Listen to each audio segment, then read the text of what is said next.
ආයිබෝවන් කියා පිළිගන්නවා චතුර SLM TV ඉතින් මම අද ඔබට කියා දෙන්න යන්නේ විශේෂිත වූ වීඩියෝ එකක්. එය සෑම නිවසකම තියෙන මයික්‍රෝ ඕවන් එක ගැන. මයික්‍රෝ ඕවන් එක කිව්වොත් මයික්‍රෝ ඕවන් එකේ ෆෝල්ට් එක හඳුනාගෙන එය කෙසේද රිපෙයාර් කරගන්නේ කියා මම අද ඔබට කියා දෙන්න යන්නේ. රැඳී සිටින වීඩියෝ එක අවසන් වෙනතුරු බලන්න ඔබට මේ යම්කිසි වැටහීමක් ලබා ගන්න පුළුවන් වේවි. මේ මයික්‍රෝ ඕවන් එක මම ඔන් කරලා පෙන්නන්න ඔබට. මේ මයික්‍රෝ ඕවන් එක දැන් මම මේක වතුර ටිකක් දැම්ම ඇතුළට භාජනයකට වතුර ටිකක් දාලා වතුර ටික දාලා මේ 1 minute තිබ්බ විනාඩියක් තියලා ඉවරලා මේක ඔන් කරලා මේ දැන් ඔන් පොසිෂන් එකේ තියෙන්නේ. දැන් මම අපි බලමු මේක දැන් විනාඩියක් අවශ්‍ය වෙන්නේ නැහැ. තප්පර 30ක් වගේ තියනකොට එච්චර ඕනක් නැහැ. ඉක්මනින් මේ වතුර මේ ග්ලාස් එකේ තියෙන වතුර ටික හොට් වෙන්න ඕන. ඒක රත් වෙන්න ඕන. ඒක අනිවාර්යෙන් අපි බලමු මේක රත් වෙනවද මොකද වෙන්නේ කියලා. අපි මේක බලමු දැන් ඔන් දැන් අපි මේ වතුර ප්‍රශ්නේ නැහැ. දැන් මට අත දාන්න පුළුවන් වතුර එකට. يعني දැන් මේක වැඩ කරාට අවශ්‍ය කාර්ය වෙන්නේ නැහැ. ඒකට හේතුව මොකක්ද කියලා අපි බලමු. මම මේ දැන් ගලවගත්ත මයික්‍රෝ ඕවන් එක. මයික්‍රෝ ඕවන් එක ඔන් කරාට පස්සේ මේ ඔන් පොසිෂන් එකේ තියෙනවා. ඒ වුණාට මේක මයික්‍රෝ ඕවන් එකේ මැගින්ටෝන් එක මම මේ ගලවලා ඉවරලා මැගින්ටෝන් එක ඉස්සල්ලා අපි චෙක් කරගමු. ඒක මැගින්ටෝන් එක හොඳද කියලා. මැගින්ටෝන් එකේ අග්‍ර දෙකට තිබ්බා කන්ටිනියුටි පෙන්නනවා නම් ගොඩක් දුරට හොඳ වෙන මේක අග්‍රයකුත් එක බොඩි එක ෂෝට් නම් මැගින්ටෝන් එක ෂෝට් වෙන්න පුළුවන්. ඒ වගේම අපි මේ කැපැසිටර් එකත් චෙක් කරගන්න ඕන. කැපැසිටර් එක හොඳ තත්ත්වයේ තියෙනවද කියලා.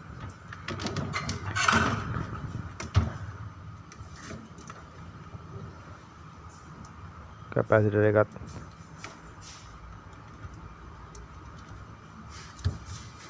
මේ කැපැසිටර් එකත් හොඳයි. අපි ඔය කැපැසිටර් එක ෆෝල්ඩ් එකක් නැහැ කැපැසිටර් එකේ. කැපැසිටර් එකත් හොඳයි. අපි මැගින්ටෝන් එකත් හොඳයි. කැපැසිටර් එකක් හොඳයි. මේ චෙක් කරගන්න ඕනේ ඊට පස්සේ මේ ට්‍රාන්ස්ෆෝමර් එකත් ඉන්න එකෙන් වයර් දෙක අරගෙන කන්ටිනියුටි චෙක් කරන්න ඕන.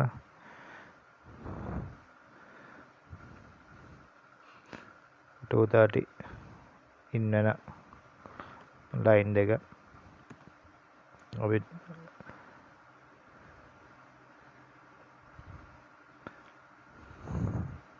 ට්‍රාන්ස්ෆෝමර් එකත්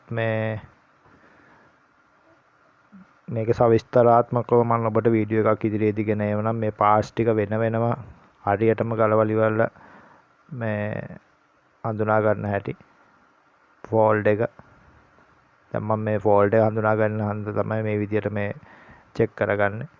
මේ ට්‍රාන්ස්ෆෝමර් එකේ හොඳද කියලා මම චෙක් කරගන්නේ. ට්‍රාන්ස්ෆෝමර් එක හොඳ තත්ත්වයේ තියෙනවා. මම ඔබට ඉදිරි වීඩියෝ එකේදී මේ පාර්ට්ස් පිළිබඳව පූර්ණ වැටහීමක් ලබා දෙන්නම් ඔබට.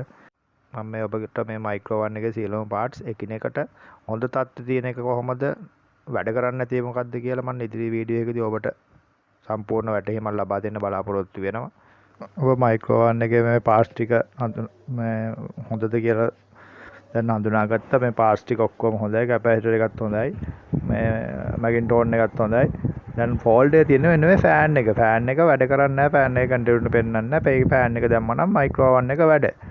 ඕක තමයි තිබිච්ච ෆෝල්ඩ් එක. මේ ෆෑන් එකේ කොයිල් එක පිච්චිලා තියෙන්නේ. ඒකන්ද මේ ෆෑන් එක දාගත්තා නම් මයික්‍රෝ ඕවන් එක මේ පාවිච්චි කරන්න පුළුවන්. මේක කඩේ ගන්න තියෙන මේ ෆෑන් එක ගලවන් ගිහිල්ලා මේක පෙන්නුවා නම් සාම්පල් කරනවා නම් මේ ෆෑන් එක කඩේ ගන්න තියෙනවා. අරගෙන ඇවිල්ලා හවි කරා නම් මේ මයික්‍රෝ ඕවන් එකේ ෆෝල්ඩ් එක හරි. අද ඔබ මයික්‍රෝ ඕවන් එකක් පිළිබඳව යම්කිසි සාමාන්‍ය දැනුමක් හරි ලබා ගන්න නැතයි කියලා මම විශ්වාස කරනවා. මයික්‍රෝ ඕවන් එකේ පාර්ට්ස් ටික හොඳද කියලා හොඳ තත්ත්වයේ තියෙනවද කියලා ඔබ වටහා ගන්න නැති මම මයික්‍රෝ ඉදිරියේදී වීඩියෝ එකකදී මයික්‍රෝ ඕවන් එකේ පාර්ට්ස් ටික සම්පූර්ණ චෙක් කරන හැටි වීඩියෝ එකකින් ගෙනීමට බලාපොරොත්තු වෙනවා. මගේ වීඩියෝ එක හොඳ නම් ලයික් එකක් දීලා කමෙන්ට් එකක් දීලා ෂෙයා එකක් දීලා සබ්ස්ක්‍රයිබ් කරන්න මම ඉල්ලුවා. මෙවන් වූ ආදරසමත් වීඩියෝ එකකින් යලි හමු වෙනතුරු අදට ඔබෙන් සමු ගන්න ඔබ සැමට සුබම සුබ දවසක්. ආයුබෝවන්.